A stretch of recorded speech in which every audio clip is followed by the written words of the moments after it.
Good morning, students. In my last lecture, I discussed two major incidents of the book. The first one was the quarrel between the spider and the bee and Aesop's interpretation of the squirrel. And the next one was the marshalling of the two armies under their respective leaders. Students, now I will throw light on the next major incident of the book entitled The Battle of the Books. Students, the next and the fourth incident comprises the meeting of the gods in the Milky Way under the command of Jupiter. Jupiter consults the book of fate and reads the decree regarding the outcome of the battle, which seems to be imminent. As in Homer's epics, the gods take sides. It is significant that the part of pleading for the moderns is entrusted by Swift to Momus, the god of ridicule, for the moderns excelled in satire. It is Pallas, the goddess of learning, who advocates the case of the ancients. Momus is aware of the danger threatening his votaries, the moderns, and makes haste to the habitat of the goddess called criticism. Then follows a highly forceful passage describing the family, appearance, and activities of this malignant goddess who eats books and drinks the overflowing of her own spleen. She is described as Wotton's mother. She comes down to the assistance of her worshippers, the moderns, and especially Wotton himself. In the shape of a book, she manages to enter St. James's library and asks her son to take courage and start the battle. It may be pointed out here, students, that Swift was extremely bitter on dull, pedantic, and modern critics who were only discoverers of and collectors of writers' faults. Students, the next major incident, the fifth incident, constitutes the Homeric description of the actual battle. The whole battle is mainly a series of numerous single combats in which invariably it is the ancients who carry the day.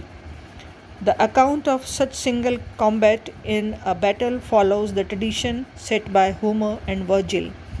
It is difficult while reading these accounts to think of the combatants as anything but as human beings, least of all books. This we feel in spite of the express warning of the bookseller to the effect. He says, "I must warn to beware of applying to person what is here meant only for books in the most literal sense."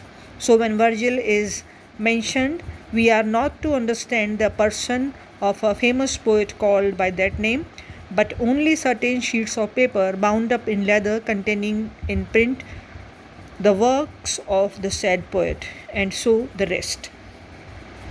Of all the single combats, the one between Virgil and Dryden is easily the most delightful. It is also full of symbolic significance such as no other combat is. Dryden calls Virgil father and cunningly manages to exchange his worthless armor for the shining one of Virgil. Dryden had translated Virgil's Aeneid. Swift's satire here suggests the worthlessness of Dryden's translation in verse as opposed to the sterling merits of the original. Virgil's sublime poetry ill befits Dryden. Here is a telling stroke of Dryden. Dryden's only fault was to have said, I quote, "Cousin Swift, you will never be a poet," unquote. Swift never forgot or forgave Dryden for his comment. Dryden died in the year 1700, but till long after his death, Swift continued his favorite pastime of howling over the coals the memory of the dead poet.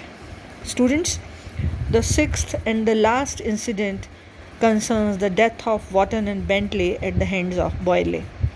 From principles, Swift comes to personalities. Bentley and Wotton had offended Temple, so there they are.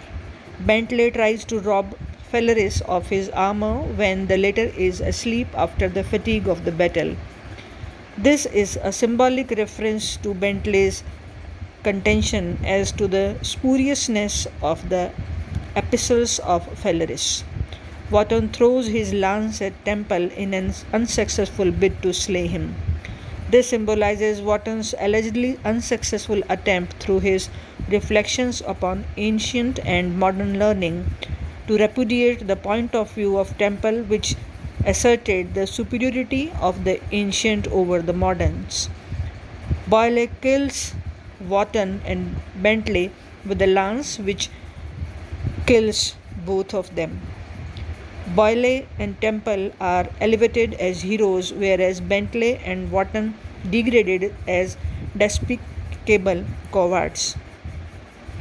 That was the very aim behind the writing of the Battle of the Books.